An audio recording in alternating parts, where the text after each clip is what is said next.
క్రీస్తు నామంలో చేరి వచ్చిన మీ అందరికీ కూడా నా వందనములు. మనము ఈ కాలంలో ప్రభువును ఆరాధించడానికి గాను బైబిల్ గ్రంథంలో నుండి ఎఫెసీయులకు రాసిన పత్రిక 2వ అధ్యాయం 14, 15, 16 వచనాలు అందరం కలిసి చదువుకున్నాం. అపోస్తలుడైన పౌలు ఎఫెసీయులకు రాసిన పత్రిక 2వ అధ్యాయము 14, 15, 16 వచనాలు అందరము కలిసి చదువుకున్నామండి. ఆయన మన సమాధానమై ఉండి మీకును మాకును ఉండిన ద్వేషమును అనగా విధి రూపకమైన ఆజ్ఞల గల ధర్మశాస్త్రమును తన శరీరమందు కొట్టివేయుట చేత మధ్య గోడను పడగొట్టి మన ఉభయులను ఏకము చేసెను. ఇట్లు సంధి చేయుచు ఈ ఇద్దరిని తన యందు ఒక నూతన పురుషునిగా సృష్టించి తన శిలువ వలన ఆ ద్వేషమును సంహరించి దాని ద్వారా వీరిద్దరిని ఏక శరీరముగా చేసి దేవునితో సమాధానపరచవలనని ఈలాగు చేసెను గనక ఆయనయే మనకు సమాధానకారకుడై ఉన్నాడు. చిన్న ప్రార్థన చేసుకున్నాం.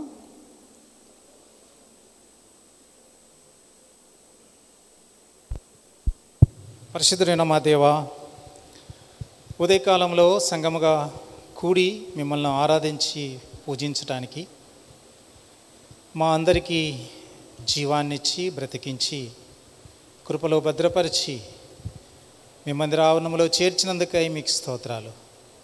మా గొప్ప దేవుడు అని సర్వోన్నతమైన స్థలంలో నివసించే దేవుడువు, మాలో నివసించడానికి ఇష్టపడి 2000 సంవత్సరాల క్రితము భూమి మీదకి వచ్చి మా పాపములన్నిటి నిమిత్తమై శ్రమ పొంది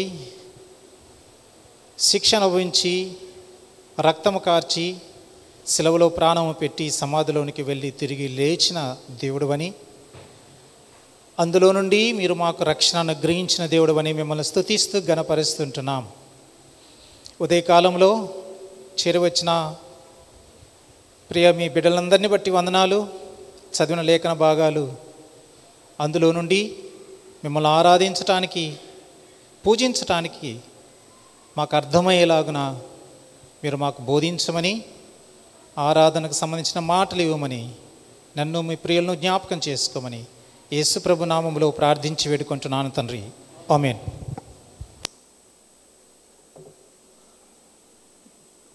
ఈ ఎఫెసీ సంఘాన్ని అపోస్తలుడైన పౌలు ఆయన తన యొక్క జర్నీలో స్వార్థ దండయాత్రలో భాగంగా 2వసారి ఆయన యాత్ర చేసినప్పుడు దర్శించినట్లుగా ఆ ఎఫెసీ పట్టణాన్ని దర్శించినట్లుగా చూస్తాం. 3వ యాత్రలో దాదాపు ఒక 2 సంవత్సరాలు ఆ పట్టణంలో ఉండి ఈ ఎఫెసీ సంఘాన్ని నిర్మించినట్లుగా మనము అపోస్తల కార్యాలు 18, 19, 20 అధ్యాయాల్లో మనం చూస్తాం. ఎఫెసీ పట్టణములో యూదుల కంటే అత్యధికంగా గ్రీసు దేశస్థులు ఉంటున్నట్లుగా మనం చూస్తాం. అంటే గ్రీసు దేశస్థులు అనగా అన్యులు, యూదేతరులు, దేవుని ప్రజలు కానివారు అని అర్థం. కనుక ఆయన ఆ పరిచర్య చేసినప్పుడు అందరూ కూడా అనేక మంది యూదేతరులు కూడా దేవుణ్ణి అంగీకరించినట్లుగా మనం చూస్తాం. కనుక ఇక్కడ అపోస్తలుడైన పౌలు ఈ ఆ సంఘాన్ని నిర్మించిన తర్వాత వదిలి వెళ్ళిన తర్వాత ఆయన మరి రోమీల చేత బంధించబడిన తర్వాత ఆయన కారాగారంలో ఉంటూ దాదాపు 10 సంవత్సరాలకు ఈ ఉత్తరము రాసి తిరిగి ఎఫెసీ సంఘానికి పంపించినట్లుగా మనము చూడవచ్చు. ఆయన మరి ఆ సంఘము పుట్టుపూర్వత్వము లేదా అక్కడ జన్మించిన వారు అందరినీ గురించి తెలుసు కనుక వారిని గురించి ఇక్కడ ముఖ్యంగా అన్యులను గురించి, అన్యుల యొక్క రక్షణను గురించి ఇక్కడ మనం చదివినటువంటి భాగంలో ఆయన వారికి జ్ఞాపకం చేస్తూ వస్తున్నాడు. నేను గమనిస్తూ ఉంటున్నప్పుడు ఈ 14, 15, 16 వచనాల్లో నాకు ఒక 3 విషయాలు ఆరాధన కొరకైనటువంటి తలంపులు వచ్చాయి.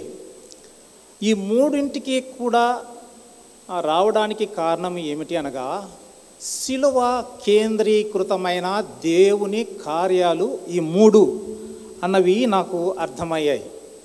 ప్రభువైన యేసుక్రీస్తు యొక్క శిలువ కేంద్రీకృతమైన దేవుని కార్యాలు అన్యజనులైన మనకు అక్కడ మరి వెల్లడి చేయబడ్డాయి అన్న విషయాన్ని మరి అపోస్తలుడైన పౌలు వారిని సంబోధిస్తూ ఉద్దేశిస్తూ రాస్తున్నటువంటి మాటల్లో మనం చూస్తాం. ఇప్పుడు రండి 14వ వచనం, 2వ అధ్యాయము 14వ వచనం మళ్ళీ అందరం మనము కలిసి చదువుకున్నామండి. మళ్ళీ రండి. ఆయన మన సమాధానమయ్యుండి మీకును మాకును ఉండిన ద్వేషమును అనగా విధి రూపకమైన ఆజ్ఞలు గల ధర్మశాస్త్రమును తన శరీరమందు కొట్టి వేయుట చేత మధ్య గోడను పడగొట్టి మన ఉభయులను ఏకము చేసెను. ఇట్లు సంధి చేయుచు ఈ ఇద్దరిని తన యందు ఒక్క నూతన పురుషునిగా సృష్టించి తన శిలువ వలన ఆ ద్వేషమును సంహరించి దాని ద్వారా వీరిద్దరిని ఏక శరీరముగా చేసి దేవునితో సమాధానపరచవలనని ఈలాగు చేసిన గనక ఆయనయే మనకు సమాధాన కారకుడై ఉన్నాడు. మొట్టమొదటిగా మనం ఈ భాగములో గమనించినట్లయితే మొదటి ఆధిక్యత లేదా ప్రభువైన యేసుక్రీస్తు యొక్క శిలువ కేంద్రీకృతమైన దేవుని యొక్క కార్యము, శిలువలో నుండి వెల్లడి చేయబడినటువంటి మనల్ని ఉద్దేశించి మన కొరకు వెల్లడి చేయబడినటువంటి కార్యము ఏమిటనగా, అన్యజనులమైనటువంటి మనకు లేదా మనలను దేవుని ప్రజలైన యూదులతో సమానులుగా చేశాడు. ఇది మొదటిది. మళ్ళీ చెప్తాను. అన్యజనులైనటువంటి మనలను యూదులైనటువంటి దేవుని ప్రజలైన వారితో యేసుక్రీస్తు యొక్క శిలువ కార్యము ద్వారా సమానులంగా చేశాడు, లేదా వారితో సమాధానపరిచాడు, లేదా వారితో ఏకము చేశాడు. ఇక్కడ 14వ వచనంలో ఏకము చేసెను అనే మాటను మనం చూస్తాం. ఇక్కడ మనం గమనించినట్లే అయితే ఏమి ఆధిక్యత ఏంటి, మనం ఆరాధించే అంత ఆధిక్యత ఏముంది అని మనం గనక గమనించగలిగినట్లయితే 11వ వచనం ఇప్పుడు అందరం కలిసి చదువుదాం. 11వ వచనం 12వ వచనము ఎఫెసీయులకు రాసిన పత్రిక 11:12. కాబట్టి మునుపు 2వ అధ్యాయము 11:12 ఎఫెసీ. కాబట్టి మునుపు శరీర విషయములో అన్యజనులయుండి శరీరమందు చేతితో చేయబడిన సున్నతి గలవారు అనబడిన వారి చేత సున్నతి లేని వారు అనబడిన మీరు ఆ కాలమందు ఇశ్రాయేలుతో సహపౌరులు కాక పరదేశులను, వాగ్దాన నిబంధనలు లేని పరజనులను, నిరీక్షణ లేని వారును, లోకమందు దేవుడు లేని వారునై ఉండి క్రీస్తుకు దూరస్తులై ఉంటారని మీరు జ్ఞాపకము చేసుకొనటి ఈ ఉదయకాలంలో నీవు నేను కూడా జ్ఞాపకము చేసుకోవలసినటువంటి విషయాలున్నాయి. ఏమిటి అనగా, మనము అన్యజనులము అన్న విషయాన్ని మనం చూస్తాం. ఇక్కడ అంటున్నాడు అపోస్తలుడైన పౌలు వీరిని గురించి ఉద్దేశించి చెబుతున్నారు, మీరు యూదులు అనబడిన వారు. యూదులు అనగా సున్నతి అనే గుర్తు కలిగిన వారు.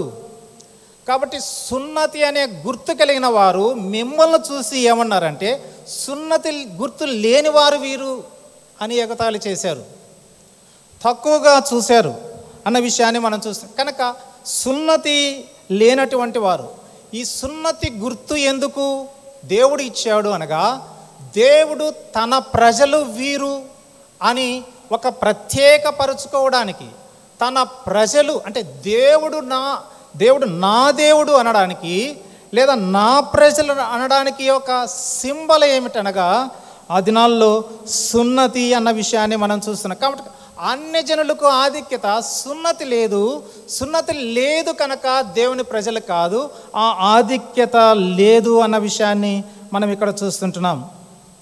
ఆ తర్వాత ఇక్కడ ఉంటున్నాం 12వ వచనంలో చూస్తే, ఆ కాలమందు ఇశ్రాయేలుతో సహపౌరులు కాక, సహపౌరులు. దేవుడు వారికి కనాను దేశాన్ని ఇచ్చినప్పుడు వారితో ఏం చెప్పాడంటే, మీరు దేశాన్ని ఆక్యుపై చేసుకోండి, ఆ దేశంలో ఉన్న అన్యులు అందరినీ కూడా పారద్రోలాలి, ఏ ఒక్క అన్యుడు అక్కడ ఉండడానికి లేదు, మీరు ఆ అన్యులతో కలిసి ఆ దేశంలో జీవించడానికి వీలు లేదు, మీరు కంప్లీట్గా ఆ దేశ ప్రజలు పౌరులు మీరై ఉండాలి, వారితో కలిసి ఉండడానికి వీలు లేదు. కనుక మరి ఈ అన్యులు అనబడే వారికి ఈ ఆధిక్యత లేదు. ఏమిటి అనగా, ఇశ్రాయేలీలు యూదులు అనబడే వారికి ఒక దేశం ఉంది, వారి ఒక పౌరసత్వం ఉంది, ఆ ఆధిక్యతలో అన్యులకు లేదు అన్న విషయాన్ని ఇక్కడ మనం చూస్తుంటున్నాం. పరదేశులు ఆటోమేటిక్గానే ఎప్పుడైతే వీరు ఇశ్రాయేలు యొక్క పౌరసత్వం కింద దేశం కింద ఉండరో వారు పరదేశులుగా, కనుక అన్యులమైనటువంటి మనము పరదేశులముగా ఉన్నవారము అన్న విషయాన్ని మనం చూస్తున్నాం. వాగ్దాన నిబంధనలు లేని పరజనులు. బైబిల్ గ్రంథంలో పాత నిబంధనలో మనం గమనించినట్లయితే అన్యులను గురించి దేవుడు డైరెక్ట్గా ఎప్పుడూ ఆశీర్వదించినట్లుగా లేదు. మళ్ళీ పాయింట్ చెప్తాను నేను. పాత నిబంధన గ్రంథంలో దేవుడు ఆయన అన్యులను ఉద్దేశించి ఆయన డైరెక్ట్గా ఆశీర్వదించినట్లు మనకు కనిపించదు. దేవుడు వారికి అన్యులకు వాగ్దానాలు ఇచ్చినట్లుగా మనకు కనిపించదు. కనుక వాగ్దానాలు లేని ప్రజలు, అవసరం వచ్చినప్పుడు ఆపద వచ్చినప్పుడు వాగ్దానము చేతపట్టుకొని దేవుణ్ణి సమీపించలేని ప్రజలు. అయితే యూదులకు, ఇశ్రాయేలులకు ఆ ఆధిక్యత ఉంది. దేవుడు వారికి ధర్మశాస్త్రం ఇచ్చాడు. అబ్రహాము 12వ అధ్యాయంలో ఆదికాండంలో అబ్రహామును చూస్తే అబ్రహామును దేవుడు ఆశీర్వదిస్తున్నాడు. అప్పుడు అంటాడు, ఆ అబ్రహాము నీలో నుండి అన్యజనులు ఆశీర్వదించబడతారు అన్న మాటను మనం చూస్తాం. కనుక అన్యజనులకు ఆశీర్వాదము ఎక్కడి నుండి వస్తుంది అనగా యూదుల్లో నుండి రావాల్సిందే, అబ్రహాములో నుండి రావాల్సిందే. అబ్రహాములో నుండి మాత్రమే దేవుడు దీవించాడు. కనుక ఇక్కడ మనకు ధర్మశాస్త్రం లేదు, దేవుని వాగ్దానాలు మనకు లేవు అన్న విషయాన్ని ఇక్కడ మనం చూస్తుంటున్నాం. వాగ్దానాలు లేనటువంటి ఒక అయోమయ బ్రతుకులో, గాలిలో మనము జీవిస్తున్నటువంటి వారము అన్న విషయం ఇక్కడ మనకు అర్థమవుతుంది. నిరీక్షణ లేనటువంటి వారము. ఎప్పుడు నిరీక్షణ కలుగుతుంది? మనలో కాన్ఫిడెన్స్ లెవెల్ కలిగి ఉన్నప్పుడు, మనము నమ్ముకున్నటువంటి దేవుడు మనకు సహాయం చేస్తాడు అన్నటువంటి ఆ యొక్క హోప్ ఉన్నప్పుడు, ఆ నిరీక్షణ ఉన్నప్పుడే మనం బాగా బ్రతకగలం.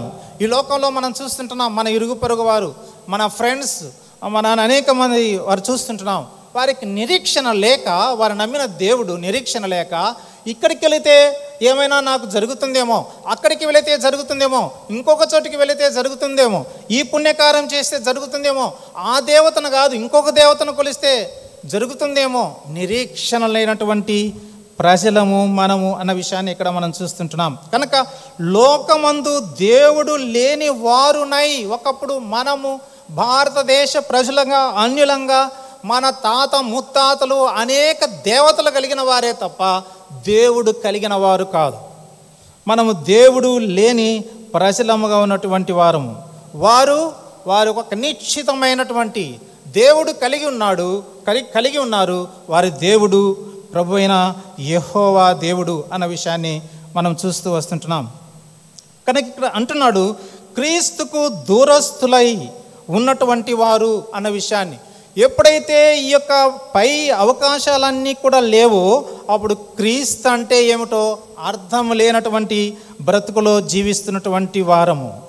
ఇలాంటి వారమైనటువంటి మనలను దేవుడు ఆ ఆధిక్యతలన్నీ కూడా 2000 సంవత్సరాల క్రితము భూమి మీదకి వచ్చినటువంటి ప్రభు అయిన యేసు క్రీస్తు శిలువ కార్యము ద్వారా మనకు దేవుడు ఇచ్చాడు అన్న విషయాన్ని మనము జ్ఞాపకం చేసుకోవాల్సిన వారంగా ఉంటున్నాం. అందుకని ఇక్కడ 14వ వచనంలో మరొకసారి చదువుదాం అందరం కలిసి. ఎఫెసీ 2:14. ఆయన మన సమాధానమై ఉండి మీకును మాకును ఉండిన ద్వేషమును, అనగా విధి రూపకమైన ఆజ్ఞలు గల ధర్మశాస్త్రమును తన శరీరమందు కొట్టివేయుట చేత మధ్య గోడను పడగొట్టి మన ఉభయులను ఏకము చేసెను అన్న విషయాన్ని ఇక్కడ క్లియర్గా చెబుతూ ఉంటున్నట్లుగా మనం చూస్తుంటున్నాం. ప్రియమైనటువంటి వారలారా, ఇక్కడ మనము గమనించినట్లయితే ఇక్కడ చాలా విషయాలు లేదా అలంకారప్రాయంగా కూడా చెప్పబడిన మాటను మనం చూస్తాం. మనకు మధ్య గోడ అనేదాన్ని, మధ్య గోడను పడగొట్టి అన్న విషయాన్ని మనం చూస్తాం కదా. 14వ వచనములో ఆయన మన సమాధానం అండి మీకు మాకు ఉండిన ద్వేషమును, ద్వేషము అనగా శత్రుత్వము, ద్వేషము అనగా కలహము, పగ, శత్రుత్వము అనగా విధి రూపకమైన ఆజ్ఞలు గల ధర్మశాస్త్రము. ద్వేషము, శత్రుత్వము ఎప్పుడు వస్తుంది అనగా, ఎప్పుడు వచ్చింది అనగా ధర్మశాస్త్రాన్ని బట్టి ఈ యొక్క ద్వేషము, ఈ శత్రుత్వం అనేది వచ్చింది అన్న విషయాన్ని మనం గుర్తించవలసిన వారంగా ఉంటున్నాం. దీనిని తన శరీరమందు కొట్టివేయుట చేత మధ్య గోడను పడగొట్టి మన ఉభయులను ఏకము చేసెను అన్న విషయాన్ని ఇక్కడ మనం చూస్తుంటున్నాం. ప్రియమైన వారలారా, ఈ ఉదయకాలంలో మనము గమనించవలసింది ఏమిటనగా, యూదులకు అన్యులైన మనకు ద్వేషము అనే గోడ అడ్డముగా ఉండెను అన్న విషయాన్ని ఈ లేఖన భాగాలను బట్టి మనం చూస్తాం. యూదులకు మనకు ధర్మశాస్త్రము అనే ఒక గోడ అడ్డముగా ఉండింది అన్న విషయాన్ని మనం చూస్తుంటున్నాం. కనుక ప్రభువైన యేసుక్రీస్తు ఆ శిలువ ద్వారా, శిలువ కార్యము ద్వారా ఈ ద్వేషమును చంపివేశాడు అని మనం 14వ వచనంలో చూస్తున్నాం. సంహరించి అనే మాటను మనం చూస్తున్నాం. లేదా గోడను తీసివేసి పడగొట్టి అనే మాటను మనం చూస్తుంటున్నాం. దేవుని ప్రజలకు, అన్యులైనటువంటి మనకు గోడ అడ్డముగా ఉంచినట్లుగా మనం చూస్తాం. ఎవరు ఈ గోడ పెట్టారు, అసలు ఈ గోడ ఎలా వచ్చింది అనేది మనం చూస్తే, మొదటగా దేవుడే ఈ గోడను పెట్టాడు. దేవుడే అన్యులకు, మరి దేవుని ప్రజలైనటువంటి వారికి ఆయన గోడను ఉంచినట్లుగా మనం చూస్తాం. ఏమిటి ఆ గోడ? రండి, లేవియాకాండం 20వ అధ్యాయము, లేవియాకాండము 20వ అధ్యాయము, ఆది, నిర్గమ, లేవి 20వ అధ్యాయము 22వ వచనము నుండి మార్చి చదువుకున్నాం. లేవియాకాండం 20వ అధ్యాయం 22వ వచనము నుండి మార్చి కాబట్టి, మీరు నివసించినట్లు నేను ఏ దేశమునకు మిమ్మల్ని తీసుకొని పోవచ్చున్నానో ఆ దేశం మిమ్మల్ని కక్కివేయకున్నట్లు మీరు నా కట్టడలన్నిటిని, నా విధులన్నిటిని అనుసరించి నడుచుకొనవలెను. చదవండి. నేను మీ ఎదుటి నుండి వెళ్ళగొట్టుచున్న జనముల ఆచారములను బట్టి నడుచుకొనకూడదు. వారు అట్టి క్రియలన్నీ చేసిరి కనుక నేను వారి యందు అసహ్యపడితిని. ఇక్కడ దేవుడు ఒక గోడను పెట్టాడు. ఏమి ఆ గోడ అనగా, మీరు అన్యుల ఆచారములను అనుసరించకూడదు. 24వ వచనం, నేను మీతో చెప్పిన మాట ఇదే, మీరు వారి భూమిని స్వాస్థ్యముగా పొందుదురు. అది అనగా పాలు తేనెలు ప్రవహించు ఆ దేశం మీకు స్వాస్థ్యముగా ఉండినట్లు దాన్ని మీకు ఇచ్చేదను. జనములలో నుండి మిమ్మల్ని వేరుపరిచిన మీ దేవుడైన యెహోవాను నేనే. ఇక్కడ జనములలో నుండి మిమ్మల్ని నేను వేరుపరిచాను అనగా, ఒక గోడను యూదులు ఏర్పాటు చేసుకోలేదు. దేవుడే వారికి ఒక గోడను ఏర్పాటు చేసినట్లుగా 25వ వచనం చదవండి. కావున మీరు పవిత్ర జంతువులకును అపవిత్ర జంతువులకును, పవిత్ర పక్షులకును అపవిత్ర పక్షులకును విభజన చేయవలను. అపవిత్రమైన దాన్ని నేను మీకు వేరు చేసిన ఏ జంతువు వలననే కానీ, ఏ పక్షి వలననే కానీ, నేల మీద ప్రకు దేని వలన కానీ మిమ్మల్ని మీరు అపవిత్రపరచుకొనకూడదు. మీరు నాకు పరిశుద్ధులై ఉండవలెను. ఇక్కడ దేవుడు ఒక గోడ ఏర్పాటు చేస్తున్నాడు. మీకు పరిశుద్ధమైన, అపవిత్రమైనవి ఏవో, పవిత్రమైనవి ఏవో ఉన్నాయి కనుక మీరు ఈ విషయంలో పరిశుద్ధులై ఉండాలి. అక్కడ దేవుడు గోడ నిర్మించి ఉంటున్నాడు. 26వ వచనం కలిసి చదువుకున్నాం. యెహోవాను నేను పరిశుద్ధుడను, మీరు నా వారయ్యున్నట్లు అన్య జనుల్లో నుండి మిమ్మును వేరు పరచితిని. ఇది దేవుడు వారికి ఉంచినటువంటి కట్టడ, నియమము.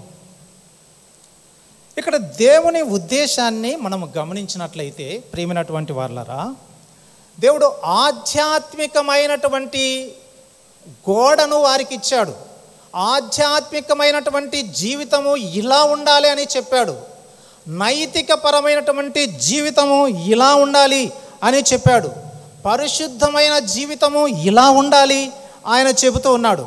కనుక ఇక్కడ గోడ అనే మాటను మనము అర్థం చెప్పుకున్నట్లయితే ఆధ్యాత్మికమైనటువంటి జీవితంలో దేవుడు ఇలా ఉండాలని, అన్యజనులకు మీకు ఆధ్యాత్మిక జీవితంలో మీరు ఇలా ఉండాలి, అలాగే నైతిక జీవితంలో ఇలా ఉండాలి, దైవికమైన జీవితంలో ఇలా ఉండాలి, మీ వాల్యూస్ ఇలా ఉండాలి.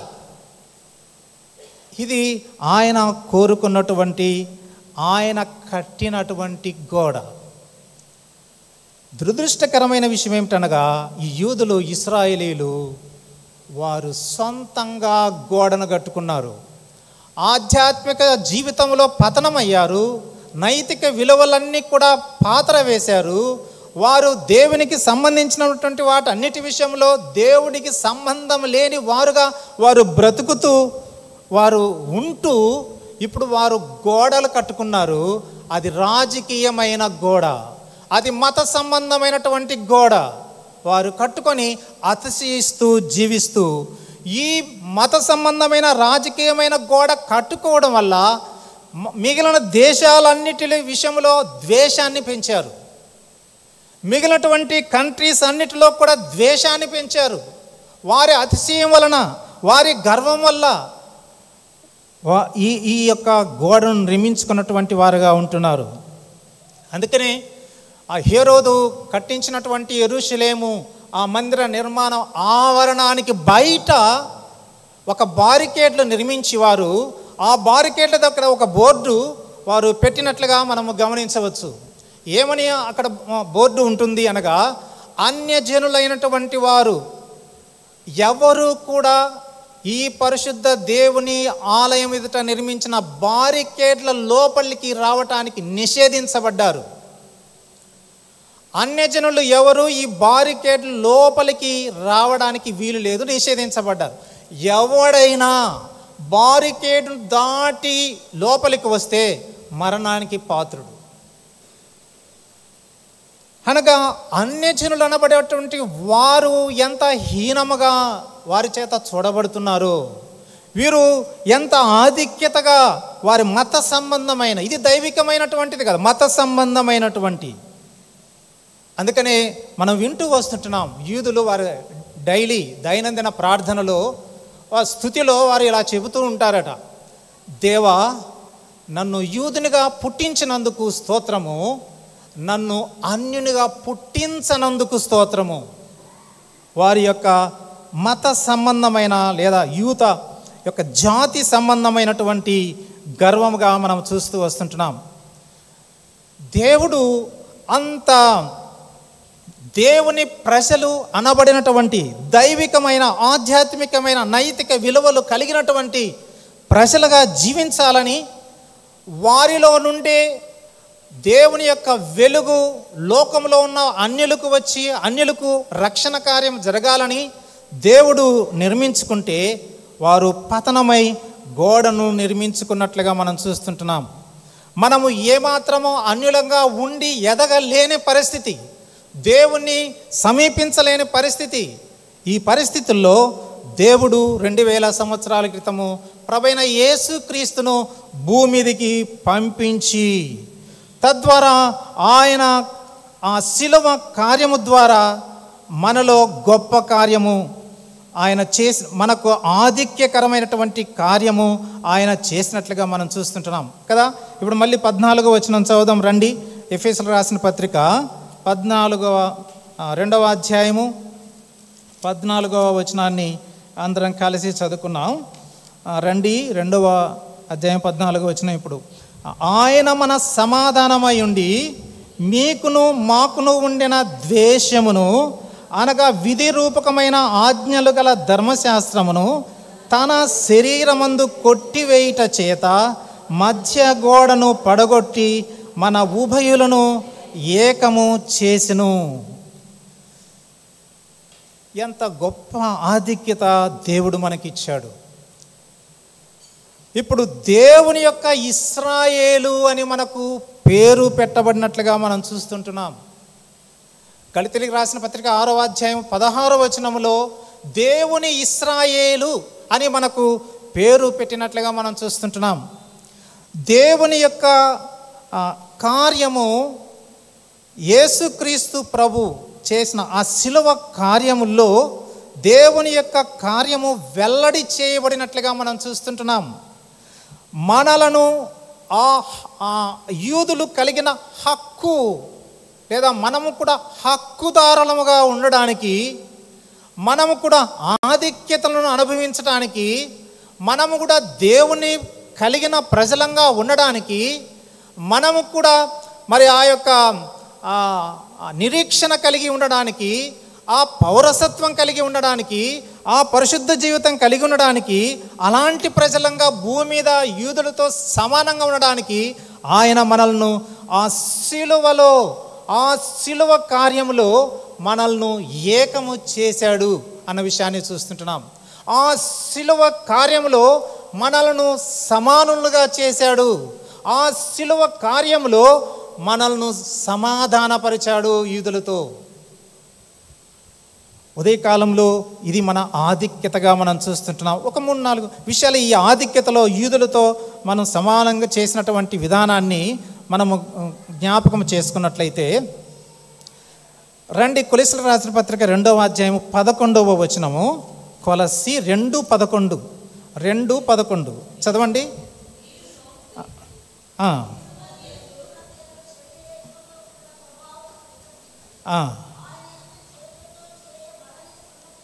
అవును, యూదులు అనబడవారు చేతితో చేయబడిన సున్నతి గలవారై దేవుని ప్రజలు వీరు అనే గుర్తింపు పొందుతున్నారు. ఇక్కడ కూర్చున్న నీవు నేను, దేవుడు మనకు సున్నతి చేశాడు. ఈ సున్నతి చేతితో చేయబడింది కాదు, హృదయ సంబంధమైన సున్నతి, దేవుడు చేసిన సున్నతి. ఇది ఆధ్యాత్మికమైన సున్నతి. ఈ గుర్తు మనకు ఇవ్వడం వల్ల ఆ యూదుల కంటే గొప్ప ఆధిక్యత కలిగిన వారము. స్తుతించకుండా ఎలా ఉండగలం? ఆయన ఆరాధించకుండా ఎలా ఉండగలం? ఎఫెసీయులకు రాసిన పత్రిక 2:13 మనం చూస్తాం. 2:13 చూడండి. అయినను మునపు దూరస్తులైన మీరు ఇప్పుడు క్రీస్తు యేసునందు క్రీస్తు రక్తము వలన సమీపస్తులై ఉన్నారు. బారికేడ్ల అవతల ఉండవలసిన వారం మనం కదండి. బారికేడ్ల అవతల ఉండవలసిన వారం, దూరంగా ఉండవలసిన వారం. ఆయన మనను సమీపస్తులుగా చేశాడు. క్రీస్తు యేసు యొక్క శిలువ కార్యాన్ని బట్టి ఆయన మనల్ని సమీపస్తులుగా చేశాడు. గళితీయులకు రాసిన పత్రిక 3వ అధ్యాయము 26వ వచనము నుండి, యేసుక్రీస్తునందు మీరందరూ విశ్వాసం వలన ఇప్పుడు స్వయంగా దేవుని కుమారులమై ఉన్నాం. ఎలాగనగా యేసుక్రీస్తు వలన. కనుక సున్నతి ఆత్మ సంబంధమైన, హృదయ సంబంధమైన సున్నతి చేసి మనల్ని యూదుల కంటే శ్రేష్ఠులుగా చేశాడు. అంతేకాదు ఆయన యొక్క కార్యాన్ని బట్టి ఆయన మనల్ని సమీపస్తులుగా చేశాడు. ఆయన మనల్ని కుమారులుగా చేశాడు. చదవండి అదే భాగం 26వ వచనం తర్వాత, ఇందులో యూదుడని గ్రీసు దేశస్థుడని లేదు, యేసుక్రీస్తునందు మీరందరూ ఏకముగా ఉన్నారు. మీరు క్రీస్తు సంబంధులైతే ఆ పక్షమందు అబ్రహాము యొక్క సంతానమై ఉండి వాగ్దాన ప్రకారం వారసులై ఉన్నారు. 4వది మనకు వారసత్వం వచ్చింది. ఆ శిలువలో ప్రభువైన యేసుక్రీస్తు చేసినటువంటి కార్యం వలన, లేదా ఆ శిలువలో ప్రభువైన యేసుక్రీస్తు రక్తము పెట్టుబడిగా పెట్టడం వలన మనలను ఆయన వారసులుగా చేశాడు అన్న విషయాన్ని మనం చూస్తున్నాం. ఎఫెసీయులకు రాసిన పత్రిక 2వ అధ్యాయము 19వ వచనాన్ని మనం చూస్తే 19వ వచనము, కాబట్టి మీరు ఇక మీదట పరజనులను పరదేశులనై ఉండక పరిశుద్ధులతో ఏక పట్టణస్థులను దేవుని ఇంటి వారును అయి ఉన్నారు. మనం నో మోర్ పరజనులము, నో మోర్ పరదేశులము అన్న విషయాన్ని మనం జ్ఞాపకం చేసుకోవాలి. ఆ శిలువ కార్యాన్ని బట్టి ఆయన మనకు అడ్డముగా ఉన్న గోడను, ఆ ద్వేషాన్ని లేదా ఆ శత్రుత్వాన్ని లేదా ధర్మశాస్త్రాన్ని ఆ శిలువలో ఆయన వాటిని నెరవేర్చి లేదా గోడను పడగొట్టి మనల్ని తన యొక్క పరిశుద్ధ జనముగా ఏక పట్టణస్థులుగా దేవుని ఇంటి వారినిగా ఆయన మనల్ని చేశాడు అన్న విషయాన్ని మనం జ్ఞాపకం చేసుకోవలసిన వారంగా ఉంటున్నాం. ఫిలిప్పీ 3:20లో మనం చూస్తాం. మనము ఫిలిప్పీ 3:20లో మన పౌరస్థితి పరలోకమందున్నది రక్షకుని నిమిత్తము, మనకు కనాను దేశములో పౌరసత్వము లేకపోవచ్చు, ఈ శిలువ ద్వారా పరలోక పౌరసత్వము కలిగిన వారంగా మనం ఉంటున్నాం అన్న విషయాన్ని మనం చూస్తాం.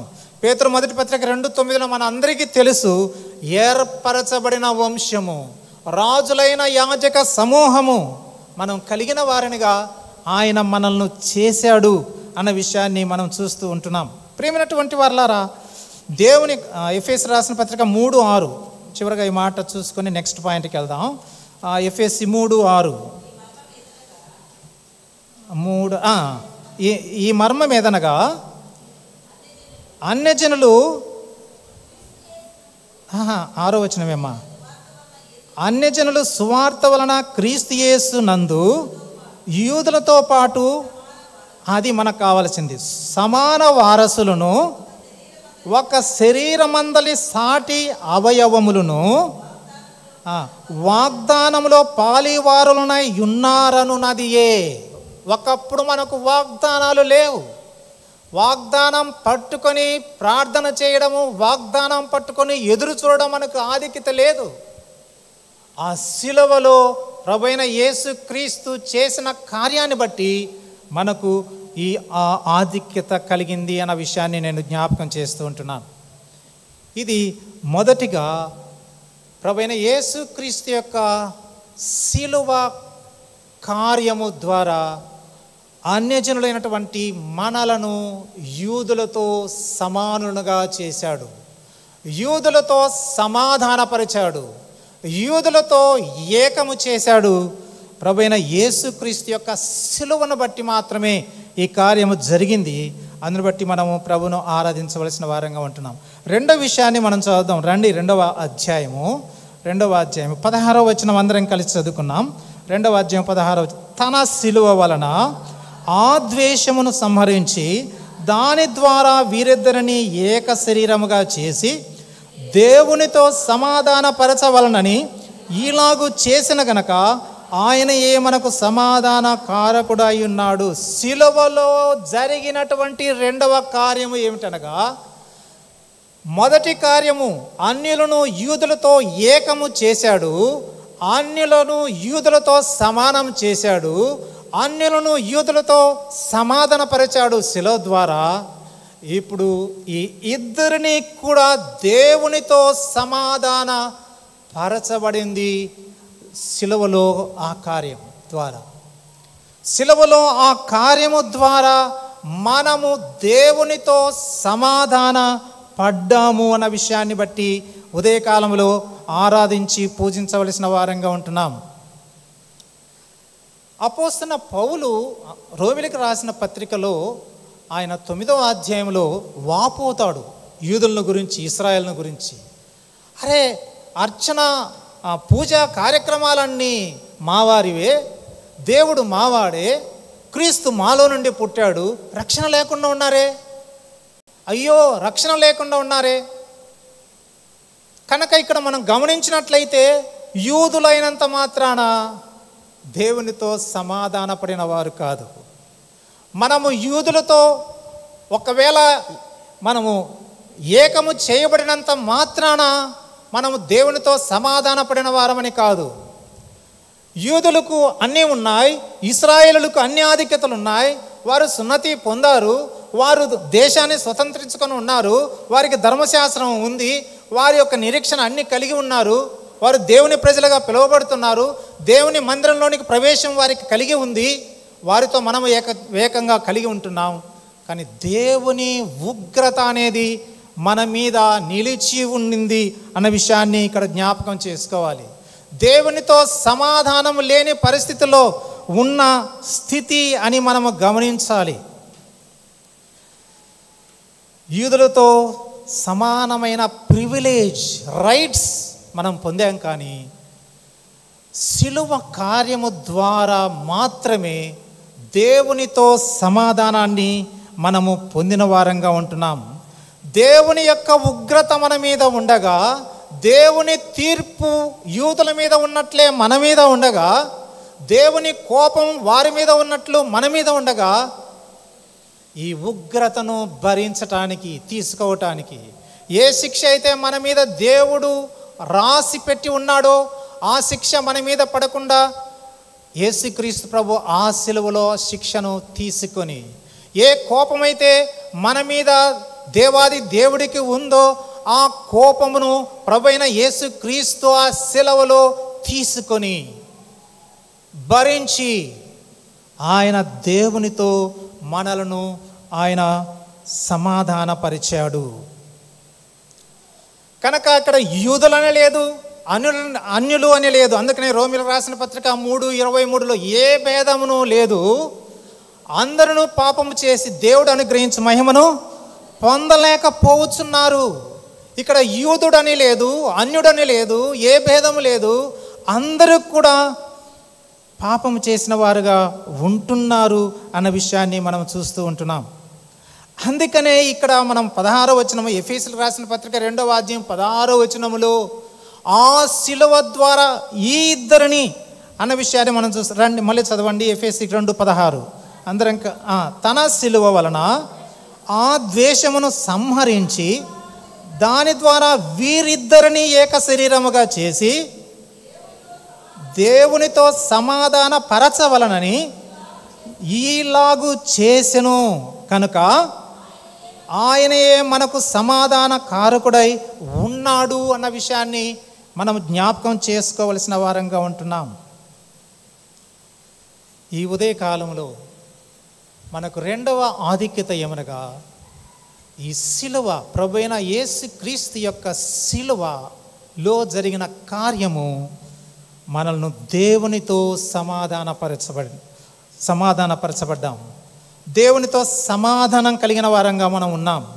రోమీయులకు రాసిన పత్రిక 5వ అధ్యాయము 1వ వచనాన్ని మనం చూస్తే ఇదే మాటను మనం అక్కడ చెప్పడం చూస్తాం.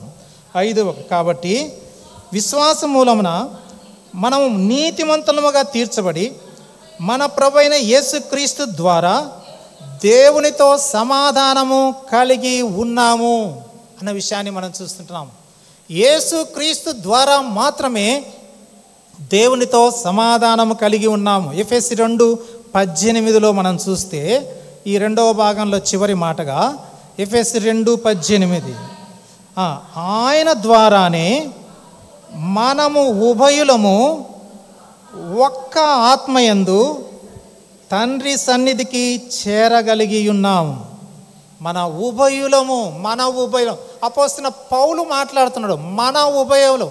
అపోస్తలుడైన పౌలు యూదుడు, అన్యజనులతో మాట్లాడుతున్నాడు అనమాట. అన్యజనుల వారితో మన ఉభయులము అంటే యూదులమైనటువంటి మేము, అన్యజనులైనటువంటి మీరు ఉభయులం కూడా యేసుక్రీస్తు ద్వారా దేవునితో ఆత్మ ద్వారా సమాధానపరచబడ్డాం. ఇది రెండవ అనుభవంగా మనం చూస్తుంటున్నాం. మూడవ అనుభవంగా మనం చూసుకొని ముగించుకున్నాం. రండి ఎఫెసీయులకు రాసిన పత్రిక 2వ అధ్యాయము తిరిగి 15-16 వచనాలు మనము అందరము కలిసి చదువుకున్నాం. చివరి భాగంగా మూడవ అంశముగా మనము మొదటిగా మనం చూస్తూ వస్తున్నాం. 14, 15, 16 వచనాలు చదివాను. ఎఫెసీయులకు రాసిన పత్రిక 2 14, 15, 16. అందులో మొదటిగా మనం చూస్తూ వస్తున్నాం, ప్రభువైన యేసుక్రీస్తు యొక్క శిలువ కేంద్రీకృతమైన దేవుని కార్యాలు అని చూస్తూ వస్తున్నాం. ఆ దేవుని కార్యాలు మన పట్ల వెల్లడి చేయబడ్డాయి అని చూస్తూ వస్తున్నాం. అందులో మొదటిది ఏం చూసాము అనగా, అన్యులమైనటువంటి మనలను దేవుడు ఆ శిలువ కార్యము ద్వారా యూదులతో సమానులంగా చేశాడు, యూదులతో సమాధానపరిచాడు, యూదులతో ఏకము చేశాడు. అందును బట్టి మనము రైట్స్ కలిగాయి. యూదులకు ఏ రైట్స్, ఏ హక్కులు ఉన్నాయో, గేట్ అవతల ఉండడానికి నో గేట్ లోపలికి వచ్చే ఆధిక్యత, అలాగన్నీ ధర్మశాస్త్రం, వాగ్దానాలు మనం చూసుకున్నవన్నీ మనం చూస్తూ వచ్చాం. రెండవదిగా మనం చూస్తూ వచ్చాం, మనము యూదులతో సమాన హక్కు కలిగి ఉన్నా ఇంకా దేవుని ఉగ్రత కింద ఉన్నటువంటి వారమే. అయితే ఆ శిలువ కార్యము ద్వారా దేవునితో సమాధానపరచబడిన వారంగా ఆ యూదులతో పాటు మనము కూడా దేవునితో సమాధానపరచబడిన వారు. మూడవదిగా మనం చూస్తే 15, 16 వచనాల్లో కలిసి చదువుదాం. ఇట్లు సంధి చేయుచు ఈ ఇద్దరిని తన యందు ఒక్క నూతన పురుషునిగా సృష్టించి తన శిలువ వలన ఆ ద్వేషమును సంహరించి దాని ద్వారా వీరిద్దరిని ఏక శరీరముగా చేసి దేవునితో సమాధానపరచవలనని ఇలాగూ చేసిన గనక ఆయనయే మనకు సమాధాన కారకుడై ఉన్నాడు. గమనించండి, ఆ శిలువలో యూదులతో అన్యులను ఏకం చేశాడు. ఆ శిలువలో అన్యులైనటువంటి మనలను దేవునితో సమాధానపరిచాడు. గమనించండి, ఆ శిలువలో నుండి ఒక శరీరము బయటపడుతుంది. ఆ శిలువలో నుండి ఒక పురుషుడు నిర్మించబడుతున్నాడు. ఆ పురుషుడు నీవు నేనే, ఆ శరీరము నీవు నేనే. నీకు నాకు పుట్టుక స్థలము ఏమిటనగా ఆ శిలువే. ఇక్కడ గమనించినట్లయితే ఈ రెండు వస్తువులు ఉన్నాయి. ఈ రెండు వస్తువులు మనం గమనించినట్లయితే ఇవి వేరువేరుగా ఉంటే బాగుండు. అన్యులు యూదులు, ఈ అన్యులు యూదులు అనబడేటువంటి వీరు ఈ శిలువ ప్రభువైన యేసు క్రీస్తు శిలువలోనికి వెళ్ళడం వల్ల, శిలువ కార్యము జరగడం వల్ల, ఈ శిలువ కార్యములో నుండి ఒక పురుషుడు, ఇద్దరు పోయి ఒక్క పురుషుడు మాత్రమే బయటికి వచ్చినట్లుగా మనం చూస్తున్నాం. రెండు శరీరాలు శిలువలోనికి వెళ్ళాయి, ఒక్క శరీరం మాత్రమే శిలువలో నుండి బయటికి వస్తుంది. ఈ రెండు శరీరాలు చచ్చిపోయాయి. మనం పిండి మిల్లుకి వెళ్ళినట్లయితే 2-3 ధాన్యాలు తీసుకొని మిషన్లో వేస్తే అవి పొడి అయిన తర్వాత అవి ఒక్క పొడిగా ఒకే రకమైన పౌడర్గా అవి బయటికి వస్తున్నట్లుగా మనం చూస్తుంటున్నాం.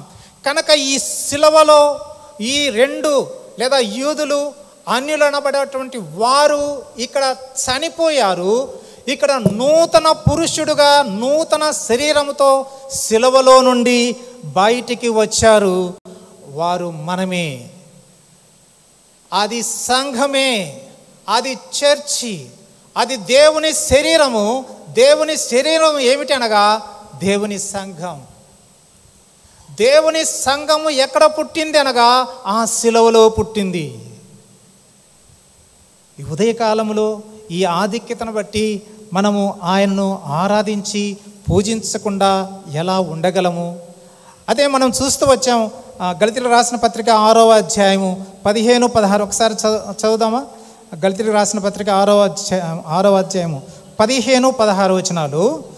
కొత్త సృష్టి పొందుటయే గాని సున్నతి పొందుట ఎందేమీ లేదు, పొందకపోవుట ఎందేమీ లేదు. 16వ వచనం. ఈ పద్ధతి చొప్పున నడుచుకున్న వారికి అందరికీ అనగా దేవుని ఇశ్రాయేలునకు సమాధానమును కృపయు కలుగునుగాక. 2 మాటలు ఇక్కడ మనం చూస్తున్నాం. కొత్త సృష్టి. ఈ కొత్త సృష్టి ఎఫెసీయులకు రాసిన పత్రిక 2వ అధ్యాయము 15 మనం చూసినటువంటి ఆ భాగాల్లో 14, 15, 16 వచనాల్లో చెప్పబడినటువంటి ఆ శిలువలో నుండి ఒక పురుషుడు సృష్టించబడ్డాడు అన్నది నూతన సృష్టి.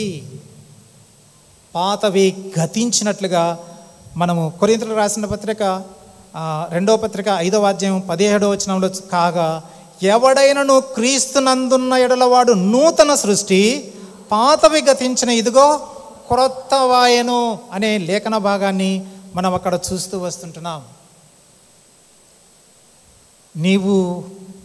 నేను నూతన జీవము, నూతన సృష్టిగా చేయబడడానికి ఆయన సిలువలో ప్రాణం పెట్టాడు. ప్రియమైనటువంటి వారలారా, ఆ సిలువలో కృపా సత్యములు కలిసి కొనగా ఆ సిలువ అనే పురిటి నొప్పులలో నుండి ప్రవహించి వచ్చిన రుధిర ధారలలో నుండి నేను జన్మించావు. ఒక స్త్రీ బిడ్డను జన్మించినప్పుడు తన రక్తాన్ని వ్యయము చేయవలసి వస్తుంది. తను అనేకమైనటువంటి ఆ నొప్పులను, బాధలను భరించవలసి వస్తుంది. ప్రభువైన యేసుక్రీస్తు నిన్ను నన్ను నీకు నాకు ఆయన ఒక నూతన జీవం ఇవ్వడానికి, క్రొత్త జీవితం ఇవ్వడానికి, సంఘముగా నిన్ను చేయటానికి ఆయన సిలువలో ఆ కార్యము చేశాడు. ప్రియమైనటువంటి వారలారా, ఈ యొక్క ఉదయకాలంలో ఈ యొక్క 3 విషయాలను మనం జ్ఞాపకం చేసుకొని మనం ప్రభును ఆరాధించి పూజించడానికి మనం వెళదాం. ఇప్పుడు రండి, ఈ భాగాలు చదువుకొని మనము ముగించుకున్నాం. ఎఫెసీయులకు రాసిన పత్రిక 2వ అధ్యాయము 14, 15, 16 వచనాలు అందరం కలిసి చదువుకున్నాం. ఆయన మన సమాధానమై ఉండి మీకును మాకును ఉండిన ద్వేషమును, అనగా విధి రూపకమైన ఆజ్ఞలు గల ధర్మశాస్త్రమును తన శరీరమందు కొట్టివేయుట చేత మధ్య గోడను పడగొట్టి తన ఉభయులను ఏకము చేసెను. 15వ వచనము. ఇట్లు సంధి చేయుచు ఆ ఇద్దరిని తన యందు ఒక్క నూతన పురుషునిగా సృష్టించి తన శిలువ వలన ఆ ద్వేషమును సంహరించి దాని ద్వారా వీరిద్దరిని ఏక శరీరముగా చేసి దేవునితో సమాధానపరచవలనని ఈలాగు చేసిన గనక ఆయనయే మనకు సమాధాన కారకుడై ఉన్నాడు. కనుక ఉదయకాలంలో మనం ప్రభువును ఈ మాటలను జ్ఞాపకం చేసుకొని ఆయన్ను పూజించి ఆరాధించటానికి దేవుడు మనకు సహాయం చేయనుగాక.